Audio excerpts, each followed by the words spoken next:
Welcome to Punch Keys Podcast. I'm Poppy Minix, your co-host, bringing you blunt talk for the fiction novelist. And I'm Cass Kay, your other writerly co-host.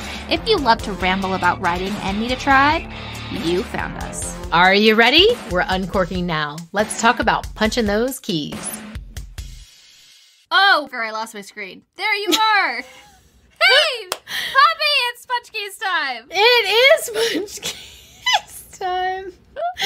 After some technical difficulties, we got this. Yes. Cass has technical difficulties that have been so quickly fixed that you don't even know what's happening. Or maybe you do. You? Yes. That would make one of us. Oh my goodness. Hello and welcome. Welcome to Punch Keys. We have a really meaty topic tonight. Gosh, it's meaty. We're gonna get what we can done through this one. This is gonna be like a nice starter package. I agree. We are talking about the different stages of editing your manuscript. Right? Yeah. So I need to do a disclaimer so that I feel comfortable talking. Okay, sounds good. So here's the deal. I do not have, well, I would say I don't have a published book, but I do, but it was an utter failure and don't ever go that path, and we're not going to talk about that book. So I don't have editors that I work with right now. I don't have like a resume that proves my editing tactics are what will make your manuscript sell, will make your manuscript get picked up.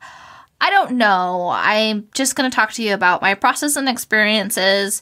So if it sounds like utter rubbish, it might be. And you're just going to have to accept that tonight. Do you have a disclaimer? Do you have any disclaimers, Poppy? Well, I mean, my disclaimers is I work with an editor, which is great. And that has like upped my game tremendously. But I also have you as my alpha/beta/main reader because you know so much about pacing and character development and everything else. So I think that you're going to have weaknesses and you're going to have strengths, right? You're going to have these things that you know what the heck you're doing and the things that you don't. Yep. You know? So like I know how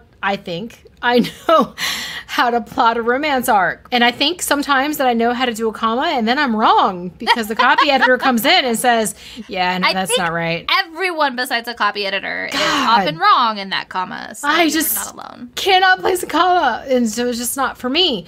And then there's some things where I'm like, I'm on the fence when I'm reading my own work and saying, ooh, is that right? I don't know if that's right. And you come through and say, dude, and you say it super nicely and you don't say that's not right, but you basically say that's not right. And I go, oh my God, you're totally right because I was just thinking that and this is not right. And I didn't know why. And this pointed it out and thank you. So I think that you can positively get so many different things from people reading your stuff. But basically what this is going to end up being is this is our processes for editing. And it's not necessarily your process for editing, but it might be something that will make you think and make you create your own process because editing has to happen. It doesn't really... Oh my goodness, so much. Gosh, we're coming off of from NaNoWriMo and, you know, we hear through the grapevine that these poor editors are out there, well, editors for publications and stuff like that, but agents and editors are getting these nano monstrosities that are basically dumpster fires that people are like, I wrote a novel during Nano. Here you go. You're going to love it. And it's like, dude, you got to edit that shit. This is not something that you can just hand over and be like, love this beast. No, I'm not going to love this beast. You have to edit it first. This is a process. This isn't something where in a glorious, beautiful, perfect world, you would write a first draft and it would be wonderful and you would hand it over to your editing team and they would be done with it and it would be a bestseller. It's not going to be. There is a process. There's time that has to be taken to correct your work from your first draft. So basically what we're going to talk about right now is you have a first draft you've completed. Yay, good for you. That's awesome. You have a completed first draft. Yes. That is not submission time. No. So there's something that Poppy talked about in the beginning that I really wanted to hit is where everyone has different strengths and weaknesses. You have things that you are really good at and things that are just really hard to figure out. And I think the first thing you need to do is when you're looking at this editing process is sit down and look at realistically what that is. And you're going to find it because some things are just going to make sense. And other things are like, I don't really get when someone's talking about this, what they're saying. Those are your weaknesses. Mm-hmm. So make a list for yourself of what your strengths are and make a list for yourself of what your weaknesses are. The things that we've talked about in the podcast or you hear other writers talk about or things that other podcasts talk about or articles you read where you're like, I don't really get what they're talking about. Pay attention to what the topic is at least and then be like, okay, I need to sit down and learn. This is that leveling up we talked about at the end of season 1. Like if you want to level up, don't focus on your strengths, focus on your weaknesses and figure out, okay, I need to learn this stuff. It's not that this stuff isn't applicable to you and you're not going to focus on it in editing and it's not going to be a part of the process. It's this stuff's going to take more work. Guys, your story's worth the work. I promise. Yes. Gosh, it's so worth the work. Make it where it needs to be. You know, get it to what it actually is. Not this concept, not this starter package, not this tiny piece of the iceberg where you could just take out the world with this amazing piece. You just need to make sure that it's done correct. Okay, so now you've identified your strengths and your weaknesses, and you've identified that you need to research some different things for your particular weaknesses. Next, we kind of wanted to talk about some general things that you should probably be more well-researched in before you tackle editing. Yes. And they're really good, I promise. So one is point of views. Yes. So if you're unsure what a point of view is, the difference between first, second, third, omni, all that stuff, you need to go research it and you need to understand it. Yeah. We're not saying you have to follow all of the rules. Break all the rules that you want. But we are saying you're not allowed to break a rule if you don't understand the rule. Yeah, if you're just randomly doing it and it happens, you're like, oh, I slipped out of POV. That's okay, right? It's not. It's not okay. If it's an intentional slip out. Intentionally do it. Yeah, it's like patterned. It's with a particular whatever it is. Sure, that's artistic. If you're slipping out of it because you don't understand the rule. Oops. No, that doesn't work, guys. Yeah, you get a womp womp and you need to go fix it. You get a womp womp that gives you rejections and gives you notebook sales. So make sure you understand point of view. Yep. Make sure you understand tense. Yes. Is your character telling the story as they're living it, telling it in past tense? Like, you need to be consistent in this stuff, guys. And again, if it's foreign, go research it. If you want to break the rule, I'm all for it. Rebel up those rules as long as you understand the rule. And you're doing it intentionally. I think that's the biggest thing that we can come through with editing and with making your book what it is that if you're going to break something and you're going to do out of the norm, which is absolutely fantastic, do it intentionally. Don't do it by accident because you didn't know any better. Then that's just a rookie move versus an artistic brushstroke. Right. Definitely. Yep. Okay. And then let me look at our list. Oh, dialogue punctuation. Yeah. Guys, this is one that I had to spend like a week. Well, it was like a day, but we'll give you a week. I'm like an obsessive learner, researcher, gobbler of information, but I had to sit down before editing and go over all of dialogue punctuation. Yes, there's so many amazing resources online about dialogue punctuation. Grammar Girl is your friend during the editing process. Go Google her. She's amazing. I don't use her, but she sounds fantastic. Oh, I use her all the time. Yeah. There's so many different blogs and places. The information is there. And it's consistent because it's correct. Yeah. Once you start looking into dialogue punctuation, you're going to realize as you go through 3 or 4 different resources, they're all saying the exact same thing. They are, because it's a stylistic thing that has been set by society and by the writing community. This is what we do, and this is how we create dialogue. This is not up for debate. It's not like a stylistic choice to do dialogue incorrectly. Hold up. There are those outliers. And again, like we're saying, you can't break those rules. You cannot break them if you don't understand them. I've seen authors who will write dialogue without any parentheses. Okay, yeah. It can't be an artistic choice if you're using it within your prose and you're trying to set it aside in a different way. So if you understand how the grammar rules set aside dialogue, and you want to do something like in literary fiction where you're exploring a different way to set aside dialogue, absolutely can do that, but you can't do it without understanding how regular dialogue rules function.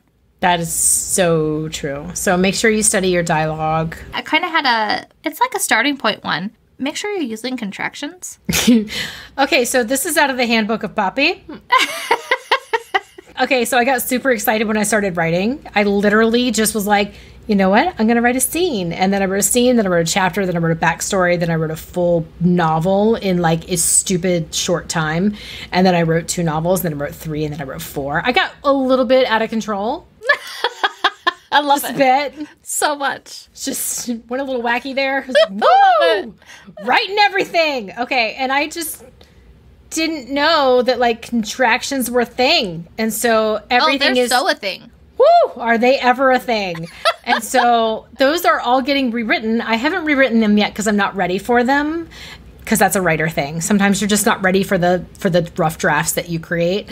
Nonetheless, after going through the editing process multiple times, I have realized that, contractions are super important. And I do not use certain contractions at certain times. Like when I have Olympians, super old Olympians that are 2, 3, 4, 5, 6,000 years old, they don't use their contractions like we do. But if you're talking about somebody that's within this era, then you're talking about they're going to be using contractions, which is basically like I'm instead of I am insulted. You're going to say I'm insulted. What is wrong with you?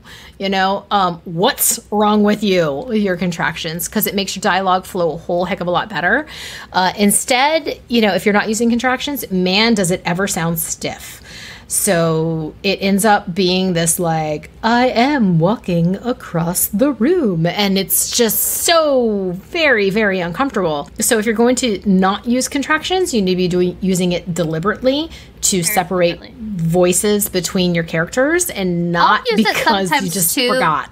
To emphasize an emotion. I agree with, yes, absolutely. Like you are emphasizing without using italics. Yeah. So we're going to talk about different things you're looking for. And there's, especially with grammar, there's always rules for everything. And we're not saying always follow the rules. Absolutely. Sure. You need to use contractions for the majority of your work, I would guess. But that doesn't mean there aren't times when you shouldn't use them. And there aren't times where I also don't use them. Right. There's no rule that's like always and forever. There just isn't. Writing's an art form. Yeah. All right. So that was the pregame topic information. Yes. Now we're gonna dive deep, guys. Woo! Hang tight. I promise it's worth it because you want this story to be what it is in your head when a reader reads it. Yes. Because what it is for you in your head and what it is on the paper is not the same thing. That's what editing is about. Yes. The story is magnificent in your head, and I guarantee you it's not on the paper, your first draft. Yeah. I'm not insulting you as a writer, and it doesn't say, everyone has different strengths and weaknesses, and there's different editing processes for everyone. But in order to get that story to come to life in someone else's brain, it's more than just vomiting it out onto the paper. It's editing it. There is some of the best memes go around for writers. I need to make some because there's some that just are absolutely fantastic. And the one that got me the most was this picture of what I think I wrote, and it's the Mona Lisa. And then what I actually wrote, and it's a stick figure with a slash mark for a smile. And it's like, yep. That's your first draft. Your first draft is a stick figure. It's your bones. It's your minimal amount. This is what you put down. And unless you are a seasoned writer who has done this over and over and over and over and has gone through the editing process and knows what you're doing, has this system down, even with the seasoned writers, they still have their own process. It's not like they can just be like, here's my draft and it's going to be perfect. There's a few that do that. Oh, who is it? Dan Brown, I think, was the one who he takes a very long time on his first drafts because his first drafts are basically his last drafts. He goes through and he super takes time with each word. I think it's Dan Brown. He's a massive plotter as well. Yes. So everything is fully planned out and everything is So if you're a person who has ready. An outline that is 75% the length of your actual novel. Right. That's almost like a first draft. Yeah, right. I mean, your outline is kind of the first draft, right? It is. Yeah, absolutely. And then you're taking your time with each word and making sure that you're doing it correctly so you don't have to go back, because maybe you're not the best with editing and maybe you're like, I'm going to forget this the second that I put the end on the page. Maybe you're that person. I am not. I'm like, let me get this thing out, and then I have to go back and look at it again. But I'm getting better. It's getting cleaner. But with each pass, each thing I write, it's getting a little easier, but it still takes time. So I've actually been surprised how many times I've seen authors on writing sites and whatnot talk about not understanding what they're supposed to be doing in editing. Right. Yes. So I think there's this step of finishing a draft, and then there are the people who are going through editors who are publishing and talking about editing process that way. But exactly how you edit something before you send it out is a little bit of like this mysterious black hole going on in the writing community. I agree. It is like a little like blinders on, like, this is the secret foggy point that I don't get. Yeah. So we really wanted to talk about that. And to talk about that, oddly enough, I think talking about what the published authors are going through and the different type of editors they go through is kind of what we want to do. Because here's the thing. You may not be able to afford these editors. You may not have these editors. But what we're going to do is talk about, there's like 4 different major stages of editors. Yeah. And we talked about strength and weaknesses. There's not an editor that does all 4 stages. I mean, there could be, and I'm sure there is, and some that do more than one stage. But ultimately, they specialize in one particular aspect of editing because these are the stages of editing. Yeah. And they're so consuming each one that they focus on different stages. So if we break down what these different types of editors do, it might give you an idea of different things that you can be doing and what stages you should be taking your own manuscript through. So the first editor is like the editor that is the end-all be-all, or the editor that's usually picking things up. That's the developmental editor. Yes. This editor, this is big. So we talk all the time about editing where your grammar is last. So your developmental editor is first when you're going through the process, and they don't touch anything with your grammar and your punctuation. So I kind of want to ask Poppy, who has a developmental editor, what happens with you and your manuscript with your developmental editor? Well, I go through the whole process of like doing these 4 stages before I even send it to my editor.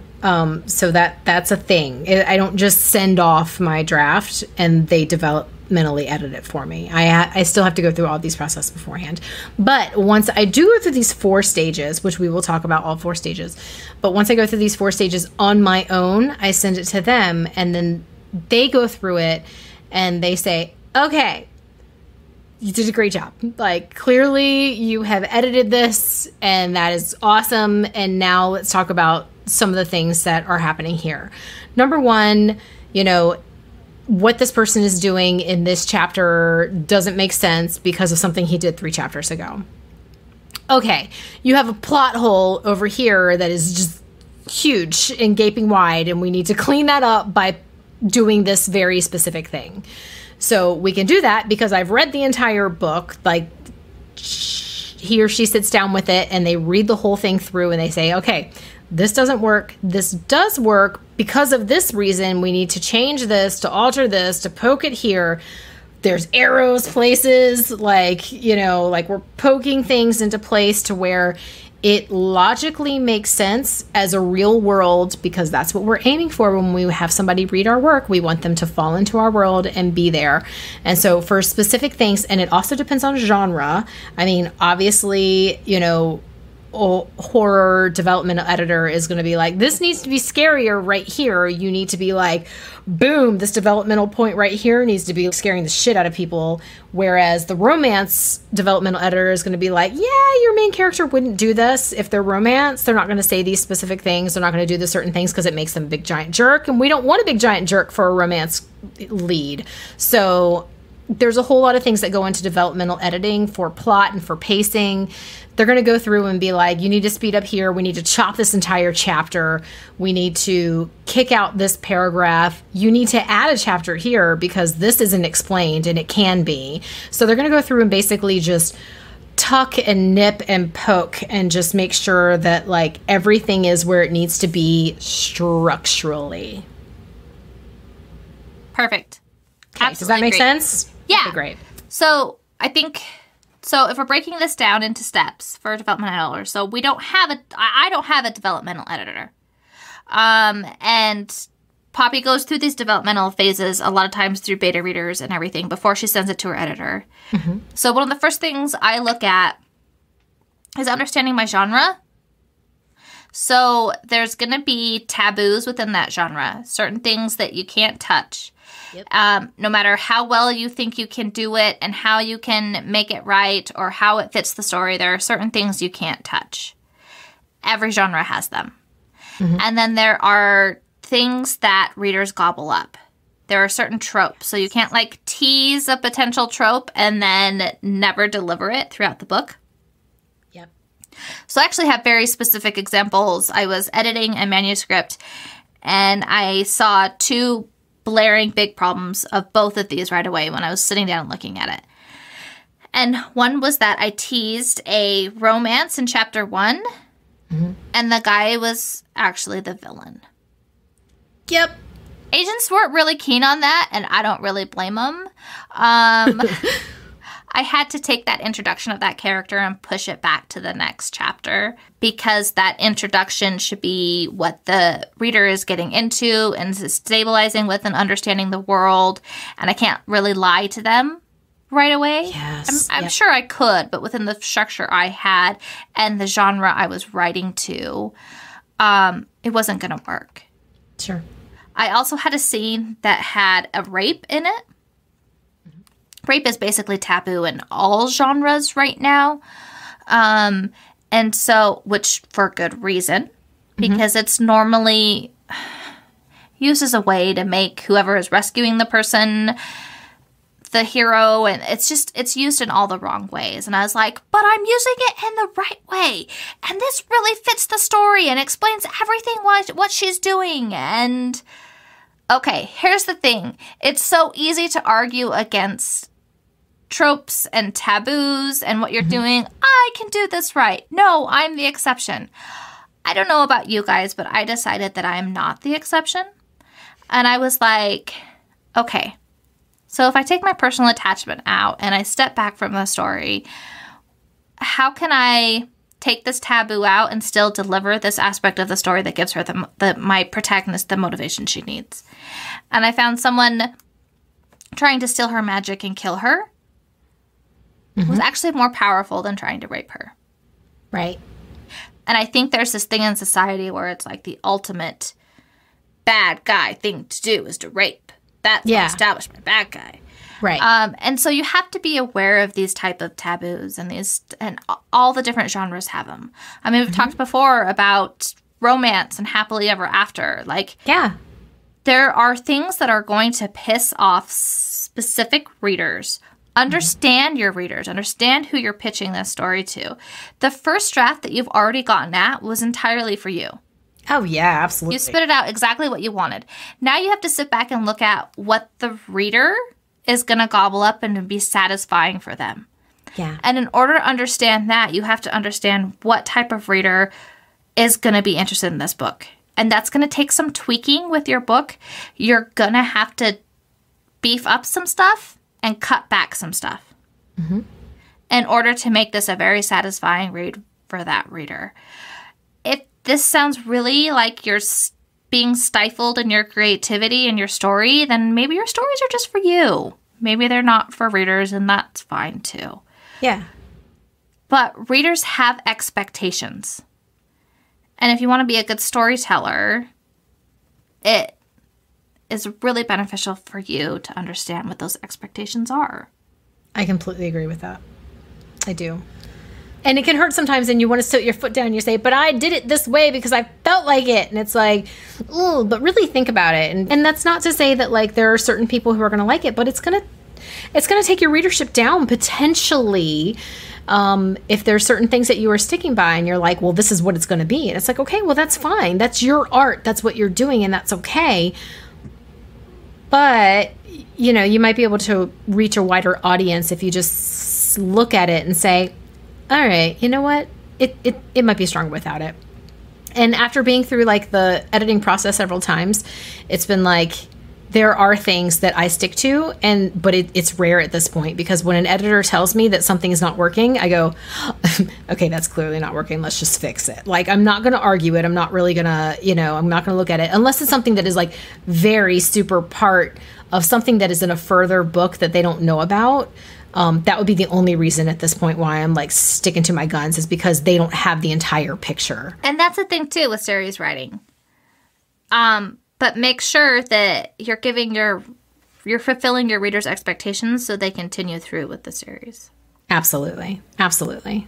You want a read-through rate if you're doing a series. You want people to continue. And you want a publisher that's going to publish your second book because your first one rocked, and people want to find out what happened in the second one. So you want to keep going with that if you're trying to publish. And if you don't care about publishing, that's cool. Do whatever the hell you want to. But, if you're trying to, there's going to be certain things that you have to like, it is a team sport. Like, I don't want to say like, oh, do whatever you want to, because there are things that you just can't get away with sometimes. And these things do help. And once you realize, and once you go through the process and you go, oh, this isn't actually stifling my art. It's actually helping bring out my art. And it's actually helping me find my voice. And it's actually helping this make it stronger. And you realize that. Much. I hate it so much when you talk about editing and people around you, other writers around you are like, oh, it's going to take away your voice. Yeah, that's like a thing. That is like a big, huge editing like, does not myth. take away your voice. It helps you find your voice. It makes everything around and the things that you actually say that have meaning, it makes them so strong, and it makes them stand out, and it makes those things just really pop. Whereas before they got lost in the mix, or like you just weren't saying it correctly, or somebody was, still working on this concept in their brain and they just missed the cool shit that you also did. And so it's like, this really helps hone everything into exactly where it needs to be.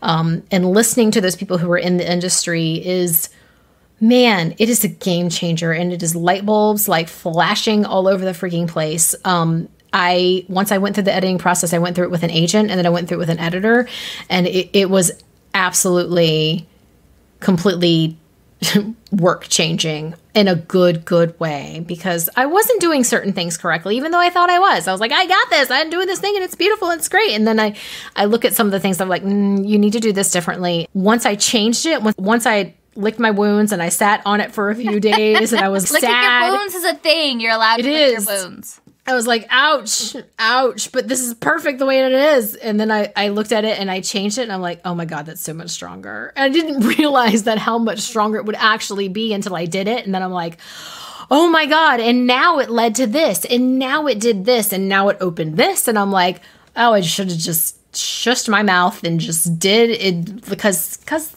they know. I mean, they really do. These are people who have edited, and these are people who have done these things. And not just that, but like, these are things that we can learn as well. This isn't something that is super sneaky. You're never, ever going to know it. You just have to learn it. It's one of those step at a time. And if you're like me, you get horribly frustrated because you just want to download and you just want to know everything right now. And you're really frustrated with the fact that you thought this was perfect and it's not. Then you go through it a couple times and you realize about yourself, like, okay, I'm really good at this. I totally missed this as usual. Ugh. You get a little better at these things because you're really staring at them. I was horribly repetitive. The stuff that I was repeating made no sense, and it was just all in the way. In the beginning. I agree. It was just all in the way. Are. It was. I mean, it was just stupid stuff. They just continued repeating the same thing over and over again, and I'm like, I didn't realize that, because I'm like, well, I'm just really making sure that the reader knows this is clearly important. And the reader is clearly very dumb. Oh my God. And the reader was like, oh my God, can you just not do that over and over again? That would be great. Thank you. And so having somebody point that out to me, or having a program point that out to me, and realizing that it is an issue, was a game changer, because then I'm like, oh, yeah, I am repetitive. And all my repeats that I mean to do get lost in the fact that I do repeats all the time. And so I needed to really hone that in and bring it back and fix it. And I feel like I have a handle on it now, but it's taken a while because editing takes a while. So it is what it is. Yeah, editing is a slower process when you begin. I think you get faster as you go. I completely agree. So with that. if you're trudging through it and it's taking forever, don't let it discourage you, because you learn as you edit more and you get faster because you're building upon things that you've already learned. Yes. Just like writing first drafts. Same thing. It is. You learn something. I mean, there is something to say about those first million words, but you need to write them better each time. It's not one of those like you just write a million words and all of a sudden you're an award-winning writer. You know, you need to learn and you need to study and you need to do them correctly. I think you have to write a million words and you have to edit a million words. You do. I definitely think you have to edit a million words. And a little bit about my path is that when I first started editing, I didn't want to do it. I was like, this is stupid. I hate it. I don't like it. I don't want to edit. But when you're a writer and when you have books that go to market, it's because you're persistent. And it's because that you take those things that you don't like as much and you learn them and then you find appreciation for them. I now really kind of enjoy the editing process, which is something I never thought I would say. This was not something that was, I love editing. I love going through the process. I was like, this is dumb.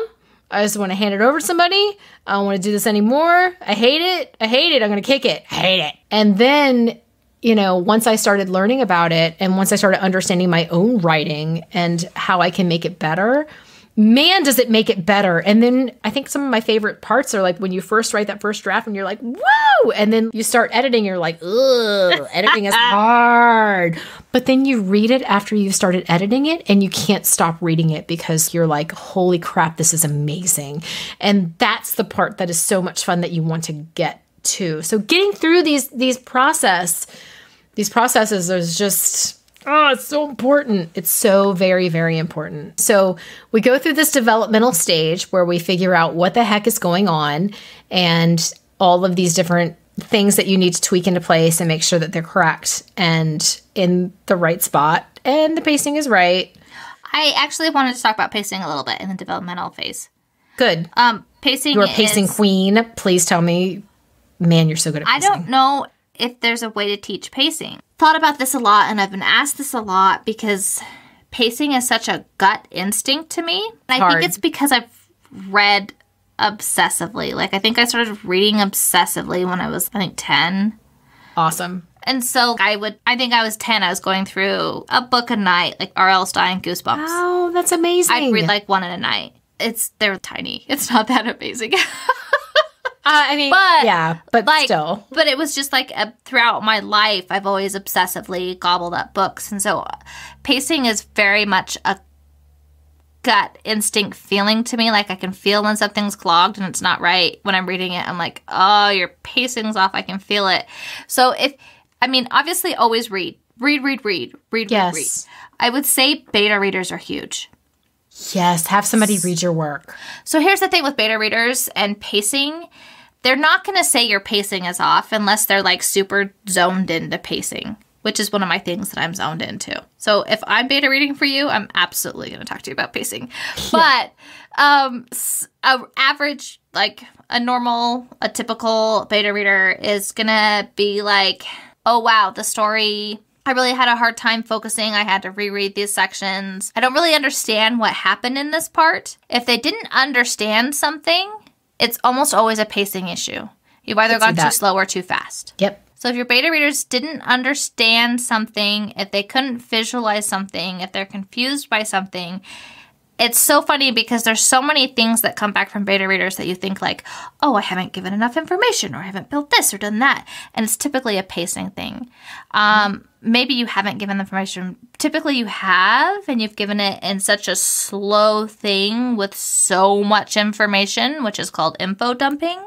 Yes. That they lost the relevant information they needed and they've been pulled out of the scene. Yep. Anytime a reader is pulled out of a scene, your pacing is off. Yep. Listen to beta readers is a huge part of editing. I do not start editing. I'll do a first draft and I'll clean up my first draft so that it makes sense and where I'm going. And then I throw it out to beta readers. I know it's not publish ready, but I need to understand what makes sense to the beta readers in my plot, where they're struggling and understanding things, because that means my pacing's off in that section. where they wanted more, where they were like, when is this section going to end? All of that stuff I need because I am seeing this story as it is in my head and versus what's on the paper. That's true. So I have to put things out to beta readers. And this is like the writer tribe. That's why all season 1 of Punch Keys is about your writer tribe. Because getting it in front of other people and getting honest feedback that you can trust is the first step of editing. And it should be the first step of your notes and looking through how your beta readers reacted to your story. You can't do serious editing without seeing how other people reacted to your story. And so a couple months ago, I would have argued this with you. I'd have been like, no, like I need to go through like multiple stuff on myself before I hand it out to somebody else. And then Cass came along on my last story and was like, I'm reading it, send it to me. And I was like, excuse me? Like, it's just not ready yet. And she's like, no, no, I'm sorry. You need to send it to me right now. Do it. But you know what I did? And honestly, I'm like, damn it, she was right. God, I hate it when you're right. Like, I love it. And I also hate it because I'm like, no, I got my system down. I'm good. And then like you came up and you destroyed my system. Oh my God. Like that was so incredibly helpful because there were things that you pointed out that I knew there was something wrong, but I couldn't figure it out. And you were like, this is wrong. You need to fix it. Oh my God, that was exactly what I needed to fix. Oh, and I like smack myself in the forehead and I go, you were so right. The story is in our head.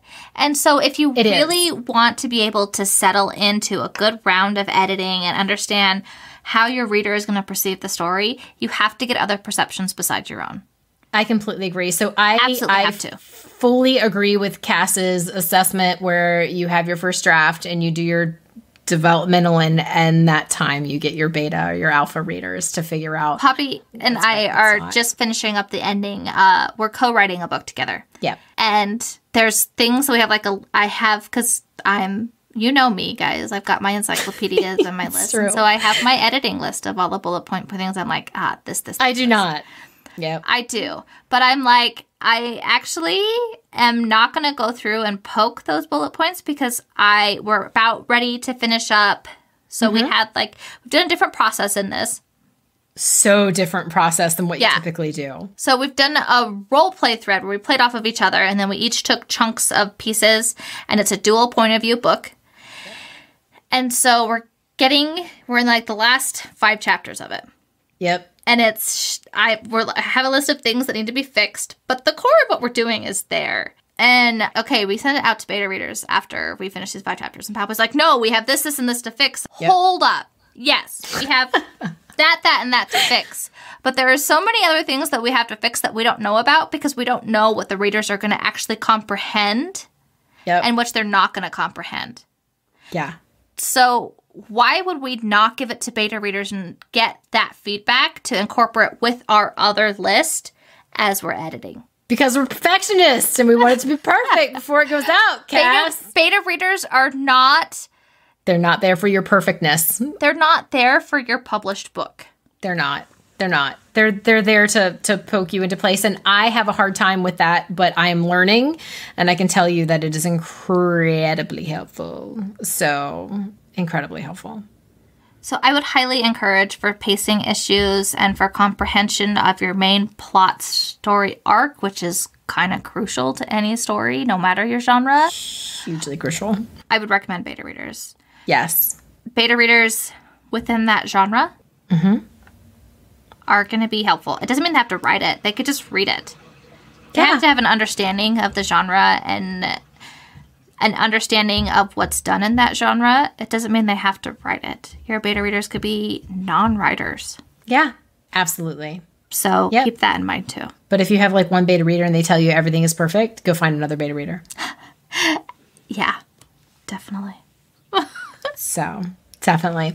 So once we're done with our, crazy developmental editing, once we've done our developmental editing, our beta reader has read it. Beta readers have read it and poked it into place, and we've gone and we've made those changes. What's the next stage, Cass? What do we do then? Line editing. Woo! This is the meticulous point. It's point. not copy editing. I say line editing, and you're actually picturing grammar. We're not there yet, guys. We're not there. We're not. Oh, that's a tough one. All right. So what's line editing like for you, Poppy? Line editing for me, line editing for me ends up being a kind of a mix. I end up reading it out loud is what I end up doing typically. I also end up incorporating, and this is because I've done it a few times, I end up putting in a repetitive check on things. But that's for me because my repeats are my biggest issue, I feel like sometimes, and that will change the style of my sentences. Knowing your strengths and weaknesses. Yeah, I figured this out enough where I know that if I change the repeats in my sentence structure changes to something that's far, far better than what I was writing before. And so that helps me out tremendously. So once I've gone through my developmental edits, I start tweaking stuff into place, but I also do a repetitive check with ProWrite Aid is my favorite of what I do for repeats. And I'll just run that check as I'm going through, and I'll read it out loud, and I'll change my repeats, and then that will change the structure of my sentences to make it better. So that's what I kind of do for my quick line edits, and making sure that everything is logical, which of course you're not going to catch everything. But in this round in particular, I make sure that I don't have too many common words. Just a couple episodes back that's about words and particular word choice. Basically, all of that information is fantastic for line editing. So development editing is like conceptualize big story structure. Line editing is about making your prose sing. Yeah, you're making your prose, you're making everything really pretty so that it's fun to read. Yeah. People keep reading it. So that means your word choice is huge. Huge. Your sentence structures are huge. Yep. Reading aloud, like Poppy said, is basically how you're going to, anytime you stumble, it's like, oh, something's wrong here. I need to fix that there. And if you're reading my stuff, I stumble every damn sentence. It's so much fun. So much fun. Oh, man. It can go, it gets faster as you do it more and learn about what you're good at and what you're not and what you need to fix. When you can pinpoint something that is not going so well for you and you have something that can poke at it, it's really helpfyour But man, sometimes people fly through it and some people it just takes a long time. So it just depends on what you're good at, what's your strength, what's your weakness. But yeah, those cleanups, oh my gosh. And just silly things too, because it'll end up being like the difference between there, two.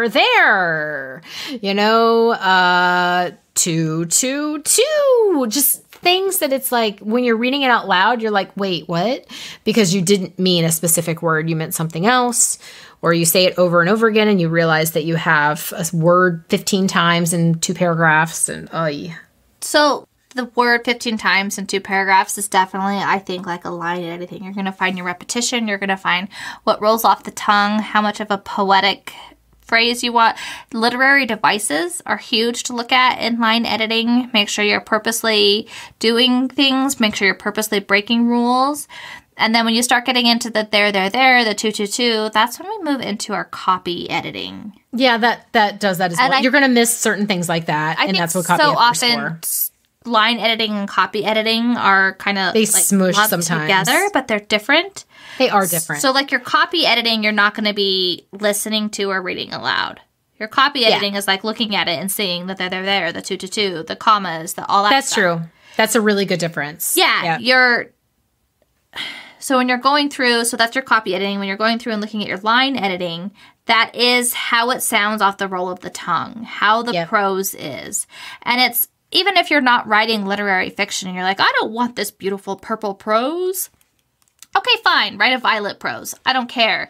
But make it roll off of the tongue and sound good. Make sure you're picking literary devices in particular areas and for a reason. And it's leveling up, guys. It is. It's leveling up your story so that it just feels good when it's read. Yeah. That's what line editing is. Making a story just like, feel good. Yes. You've line edited. Yes, absolutely. And then you go into copy editing. Yes. Which is everything I suck at. We're talking about strengths and weaknesses. Oh, I suck at copy editing, guys. So bad. I always think that I'm really good at it, and then I get back copy edits and I realize that I'm just not. Grammar Nazis thrive in copy editing. Oh man, if you can place a comma, you are a copy editor. Good for you. I cannot. I cannot. And it's stuff too. I just got back copy edit stuff, and I was absolutely shocked at some of the things that I'd missed, that I was like, this is so clean, they're not gonna find anything. Guess what? They found a lot of stuff. And I'm like, dang it. Because it was commas, it was punctuation. I forgot quote marks sometimes. I'm like, when the hell did I forget a quote mark? What is wrong with me? Oh, I was line editing and I was focused on something else and I forgot a quote mark. Back to, as the author, so oftentimes you read what's in your head versus what's on the page. Mm-hmm. So that's why if you're getting to a state, it's like if you're looking at querying, cool. If you're looking at publishing, oh my goodness, please get editors. Yeah. If you're self-publishing. Yeah. If you can, absolutely. This is super important stuff. Yeah. Because if you do anything, get a copy editor, because they're going to make sure that you're not misspelling stuff. They're going to make sure. They caught me on, this is like horribly embarrassing, and I'm a terrible, it's just awful, guys. Just ready for this. I know what you're going to say. You do, don't you? Yeah. So I have a thing where I use Freddie Mercury. Oh, I knew that's where you're going. I did. I used Freddie Mercury. I spelled his name wrong. I'm like, Freddy. And they're like, it's Frdie. I'm like, dang it. Like, I just totally didn't think about stuff like that. And also copyright material, the whack-a-mole game, I completely spelled wrong. Just silly little things that you don't consider as you're writing it down. You're just like, whack-a-mole, Freddie Mercury, and it's just completely spelled their name wrong. And a copy editor is there to look those things up and say, we need to check that. I don't think that's right. So here's the thing, though. If you're like, I know how to spell Freddie Mercury, and I know how to do the whack-a-mole game. Sure enough. Good for you. There are things that you're going to miss that are different in your manuscript. I would bet $1,000 on it. Because you've read it so many times that you just miss it. And they don't. And, you can have other people do this, helping you if you're exchanging stuff. You can have people do this. But, man, a copy editor, that is good work right there. Definitely. If someone's doing my commas, they better have a resume and portfolio of experience, because there are people who literally have everyone thinks they know where a comma goes. And you know what? You all have different opinions on it. It's true. There's actually a book that tells you where commas go, and copy editors know these things because they're certified copy editors who have gone to school for this. I'm going to go with the person with the paper and the experience that's done tons of novels. Yeah. That matters to me. Yeah.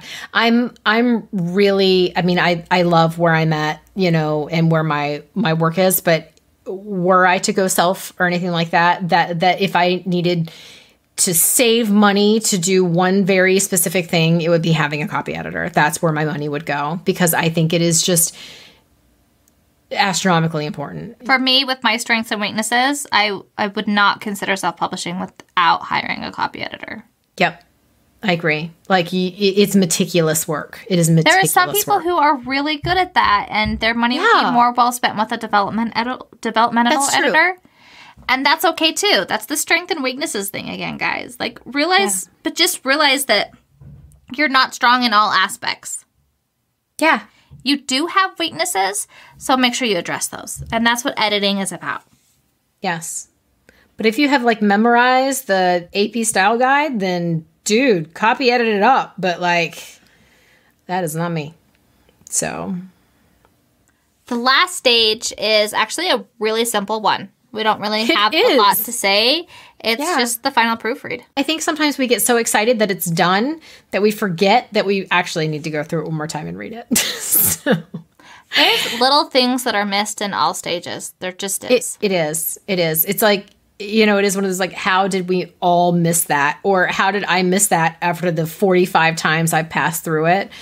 It's because stuff happens. It's because you change things in between and you forget. And so if you're going through and you're like, oops, that's a misspell, I have an additional a line or additional space here in between words, which you wouldn't think that that was something that you would see. But when you're actually proofreading it, after you take a little break from it, if you have a copy editor doing it, if you've done your copy editings, you go and read another novel in between, you clear your brain, and then you go and just read it. It should be nice and clean and pretty by now.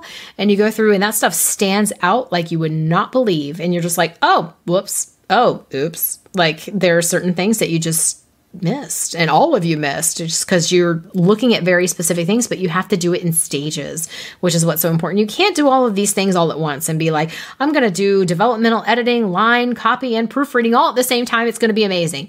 No, there's a reason why there's stages. It's a process. I will say too, I think there needs to be, between each phase, but very specifically between the final proofread, there needs to be like a vacation time.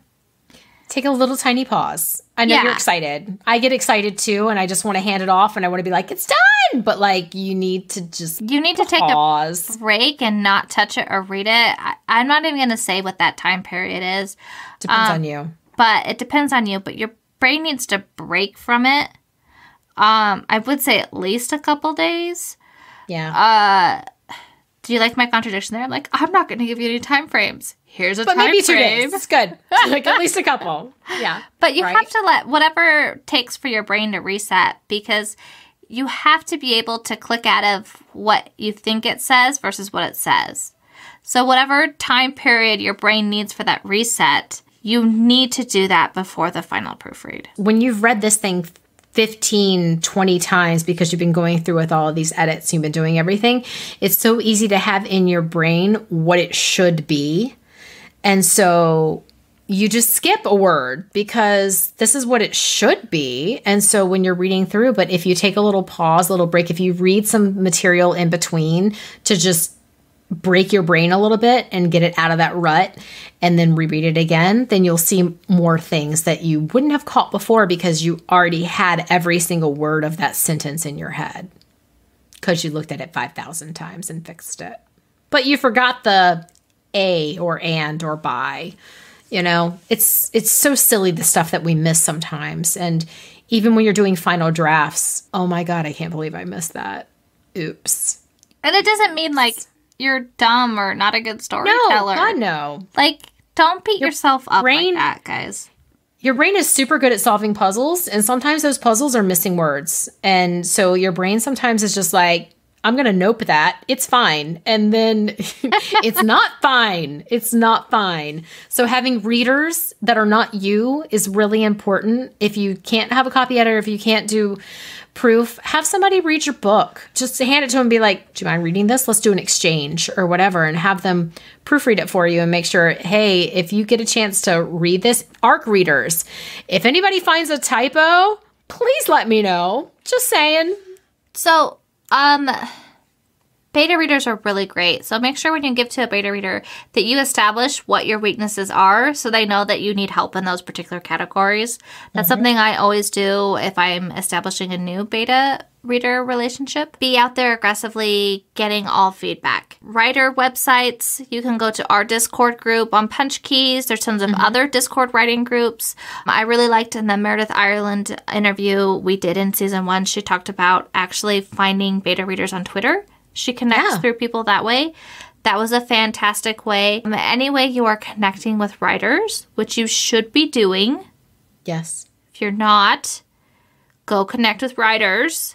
Writers are awesome. Find you're writers one too. It's of your good. genre or of your, I don't know, mindset, creativity. Find a way that you mesh. My writing soulmate is a romance writer, and I'm a horror writer. So there's like... You're just going to find what clicks for you. But go and find it, network, because those beta readers are invaluable regardless if you have the money for editors or not. Yeah, Beta absolutely. readers People reading your crucial. work. So crucial. We had some individual checklists for editing between Poppy and I, but we just don't have time for them. So maybe I will put those as like a bonus material in the episode description. I'll give a little Cass and Poppy editing. This is our process. Yeah. And they're vastly different. I think that's the thing, is that when you start talking about process with people and what they're doing, it's always good to learn. It's always good to keep your mind open that yours might change too, because my process now is not what it was a couple months ago, and it might not be what it is a couple months from now. Kind of keep your eyes open on what works best for you, and be open to the fact that somebody may be able to teach you something where it might work a little bit better for you as well, to make it the best product that it possibly can be out for the market. And just because they don't know how to place a comma doesn't mean they can't help you with something else. Gosh, or just because they don't understand the alpha male that you have and why he's so hot. Maybe they understand the commas. There's strengths and weaknesses in all writers. Yep. Maybe they're telling you you're being too repetitive. Maybe they're telling you your weak words, that you need to up your game on your synonyms, and you need to up your game on changing your sentence structure because it's too choppy. So it just depends. Like, there's so many things that people can bring to the table if you just have people reading your stuff. Find people whose strengths are your weaknesses. Yes. Edit your stuff. It's worth it. Don't publish it. Don't send it to an agent. Don't do anything with it until you edit it. Your story is worth going through all of this in order to be the best it can be, because your story is that awesome. Be persistent. Keep it up. Get your stuff done. Get your words down, and then make them really, really beautiful. Beautiful! Okay, so you have a beautiful story. We know you do. And now you are going to go and give us a review and tell us how much you love us. Please. Or you're just going to wait till the next episode. Either way, That's fine too. All right. We appreciate you nonetheless. Thank you for listening. And through it all, you're going to keep punching those keys, whether you're writing, editing, whatever you're doing. You are not alone in the writing process. We got you. Thank you so much for hanging out with us. And if you liked this episode, please subscribe and give us that clickable 5-star love. Got writer questions or feedback? Reach out through our website. And until next time, make sure to punch the keys.